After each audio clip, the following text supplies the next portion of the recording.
अब आप इसको थोड़ा हम अपने व्यूअर्स के हिसाब से अगर देखें कि अगर किसी को हाइपरटेंशन है तो आइडियली एक आदमी किसी डॉक्टर के पास जाता है, बिल्कुल, या किसी को थायराइड है तो वो डॉक्टर के पास जाता है, या कोई भी ऐसी डिजीज़ है जिसके लिए इमीडिएट जैसे शुगर है, जी जी। शुगर के लिए भी जाता है। तो क्या होम्योपैथी में उसके ऑल्टरनेट मेडिसिन हैं जो उसको क्योर कर सकते हैं, जहाँ पे हमें एलोपैथी पे ना डिपेंड करना पड़े, सिर्फ होम्योपैथी से काम चल जाए? जी बिल्कुल है, और मैं बोलूँगी तीनों में है, आपने जो नाम लिए आप और भी इसमें ऐड कर सकते हैं, प्लीज़ बताइए कुछ। बहुत है इसमें है। मैं आपको सच बताऊँ तो कैंसर के भी केसेस आते हैं, और कुछ केसेस तो ऐसे आए हैं जो थक हार के आए हुए केसेस भी हैं कि अब हमें होम्योपैथी करनी है, हमें नहीं मिल रहा रिलीफ, कहाँ जाएं। तो अभी जो हम मास देखें मेजर, तो बहुत सारे केसेस जो बहुत ऐसे केसेस हैं कैंसर जैसे हो गए, तो उन केसेस में तो वो पेशेंट्स थक हार के ही आ रहे हैं। मेजॉरिटी ऑफ द पेशेंट्स, अगर स्टेज 4 कैंसर है, स्टेज 3 कैंसर है, कि हमें जवाब दे दिया गया है कुछ नहीं हो सकता, आप कुछ कर सकते तो प्लीज़। तो कोई केस हिस्ट्री आपको डिस्कस करना चाहें डॉक्टर साहब, जहाँ पे आपने ऐसे कोई मेजर केस में आपने कुछ ब्रेक थ्रू किया हो? हाँ जी, एक ऐसा केस है।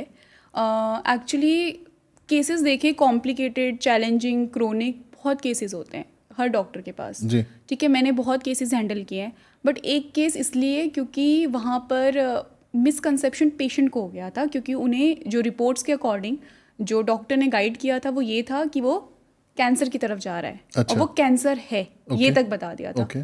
तो वहाँ पे सबसे पहली चीज़ होती है, ठीक है डायग्नोसिस इंपॉर्टेंट है, हम देखते हैं, रिपोर्ट्स डेफिनेटली इंपॉर्टेंट है। जी। वहाँ पे मैंने रिपोर्ट्स भी देखी, सब कुछ देखा। तो पेशेंट ने, she was female of 28 year old female, okay. और मैंने उनका वो देखा था, MRI देखा था report, Okay. Right. Ultrasound report थी, अल्ट्रासाउंड के बाद उनको कन्फर्मेशन चाहिए था। सो वो कन्फर्मेटरी बेसिस बनाने के लिए MRI कराया गया था। MRI में रिपोर्ट में ये था कि उनको ब्रेस्ट में there is a lump, Okay. Very hard, बहुत ज़्यादा हार्ड है।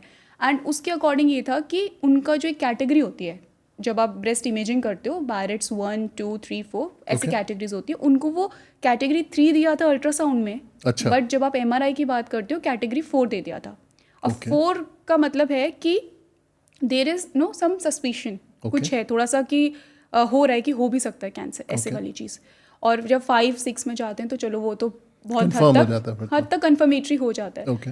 तो उनसे से पूछा, तो अब मैंने उनसे पूछा कि इसमें डॉक्टर ने आपको क्या बताया, एंड शी वाज लाइक कि मुझे डॉक्टर ने बोला कि आपको कैंसर स्टार्ट हो गया है, फर्स्ट स्टेज में ऑलमोस्ट हो आप, ओह। एंड आपको अब ट्रीटमेंट स्टार्ट करना है। अब आप पहली बात यंग हो या फिर ओल्ड हो, डजेंट मैटर, आप किसी को भी ये चीज़ बोलेंगे तो वो shock. कितना भी स्ट्रांग हो, आप मेंटली कितना स्ट्रांग बोल लीजिए, वो परेशान हो जाएगा। ठीक है, अब मैंने उनसे बात की, तो मैं अब डायरेक्टली नहीं बोल सकती, अगर उनको हो कैंसर तो भी मैं नहीं बोल सकती इस तरह से। ऑब्वियसली पेशेंट को क्लैरिटी देना ज़रूरी है, उसके Okay. लिए ऑनेस्ट होना, सच बोलना ज़रूरी है, बट उसको बात को किस तरह से रखना ये उससे ज़्यादा ज़रूरी होता है। Correct. So I was like, सबसे पहले एग्जामिनेशन करते हैं। पेशेंट का एग्जामिनेशन किया, मुझे तो कहीं से नहीं लगा कि ऐसा कुछ लग रहा Okay. था। मैंने उनकी फिर हिस्ट्री ली थी, फिर हिस्ट्री में था कि उनको पहले कुछ चीज़ें हुई हैं, तो आई वॉज लाइक कि वो ही थोड़ा सा रेसिडुअल अंदर रह गया है। तो वो शी मैरिड और she was unmarried? She was unmarried. Okay. मैंने कहा ये चीज़ भी हो सकती है। फिर मैंने उन्हें सबसे मतलब उनको ये चीज़ एडवाइस करी गई थी कि आप बायोप्सी कराओ। ओके।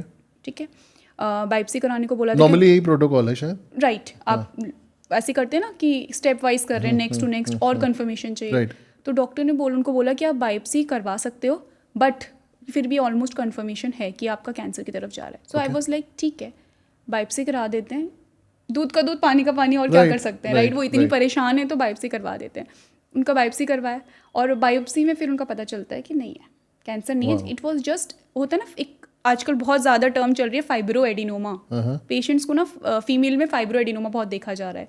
ठीक है, और पहले उनका भी ये देखा गया था कि शायद फाइब्रो एडिनोमा हो, बट आई वाज बिट थोड़ा सा था मुझे। वो है क्या वैसे जो आपने term use किया? हिमाटोमा, उसे हिमाटोमा बोलते हैं। Okay. ठीक है, वो हिमाटोमा था।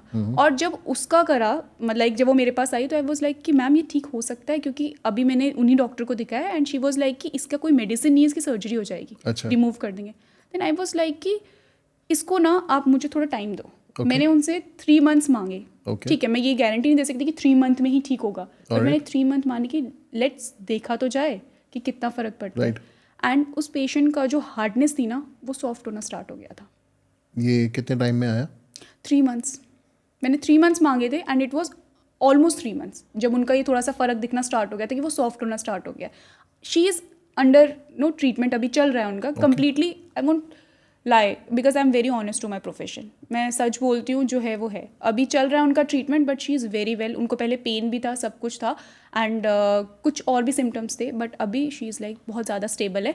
एंड सबसे ज़रूरी चीज़ ये थी कि वो पेशेंट को बताना तो है कि आपको कैंसर नहीं है, और कैंसर है भी तो उसको आप कैसे प्रेजेंट करोगे। इस तरह से नहीं बोल सकते ना आपको कैंसर है, you are just going to no next stage में आपका जा रहा है, इस तरह से हो रहा है। नहीं, वो पेशेंट को हैंडल करना, ये तो पहली चीज़ सिखाई जाती है एक डॉक्टर को, तो ये ज़रूरी था। So this was a case जहाँ पर मैं आपको बता बहुत कम रही हूँ, बट उनकी जो मेंटल कंडीशन थी, वो जो उनका साइकोलॉजिकल और इमोशनल लेवल था, वो that was way more than I can even नहीं, आई डिस्क्राइब। रियली अप्रिशिएट जिस हिसाब से आपने उनको कॉन्फिडेंस दिया होगा, प्रोटोकॉल सेट किए होंगे, और जो उन्होंने अपने अंदर जो चेंजेस देखे होंगे, जो आपने कहा कि वो सॉफ्ट होना शुरू हो गया था, तो आई बिलीव कि वो डेफिनेटली। और इवेंचुअली होगा क्या इसमें, मतलब इट विल डिसॉल्व और व्हाट विल हैपन? चांसेस तो डिसॉल्व के हैं कि हो अच्छा, जाएगा।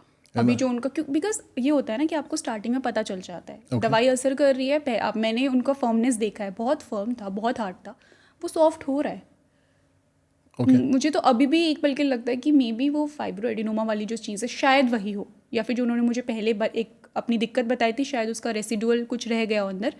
बट ठीक है, अगर अभी हिमाटोमा आया रिपोर्ट्स में, काम हो रहा है ना, वो ठीक हो रहा है, वो इंपॉर्टेंट है मेरे And she's लिए। happy. या she is happy, and I will try कि वो वापस रिकवर ना हो। हमारे में होम्योपैथी में होता है कि आप कॉन्स्टिट्यूशनल मेडिसिन देते हो, चाहे हम स्टोन होता है किसी को या कुछ और होता है, तो एक बार निकल गया स्टोन, बट वो दोबारा ना हो।